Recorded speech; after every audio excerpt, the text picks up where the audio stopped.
আমার দিলীপ দাকে দেখে ওই কথাটাই বারবার মনে হচ্ছে। প্রখ্যাত কবিগুরু রবীন্দ্রনাথের গান, সখী ভাবনা কাহারে বলে, সখী যাতনা কাহারে বলে, তোমরা যে বলো দিবস রজনী, ভালোবাসা ভালোবাসা, সখী ভালোবাসা কারে কয়। দিলীপ দা এতদিনে রবীন্দ্রনাথকে উপলব্ধি করতে পেরেছেন, আত্মোপলব্ধি করতে পেরেছেন। তার জন্য দিলীপ দাকে আমার সশ্রদ্ধ অভিনন্দন রইল। না না না, সশ্রদ্ধ অভিনন্দন রইল। আমি রবীন্দ্রনাথকে গান উদ্ধৃতি করে কথা না না, আমার আমন্ত্রণটা বড় কথা নয়। বড় কথা হচ্ছে আমি অন্তরের অন্তঃস্থল থেকে দিলীপ দাকে তার আগামী জীবনের জন্য তার শুভকামনা।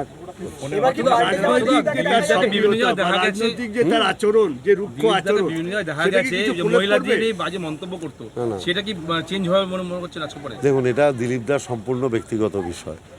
আমি আজকে রাজনীতি, বৈরিতা, রাজনৈতিক যুদ্ধ এর মধ্যে যাব না। আজকে এটা দিলীপ দার ব্যক্তিগত জীবনের প্রশ্ন, এটা তো দলের প্রশ্ন নয়। ব্যক্তিগত জীবনে দিলীপ দার এই নতুন ইনিংসকে আমি স্বাগত জানাচ্ছি।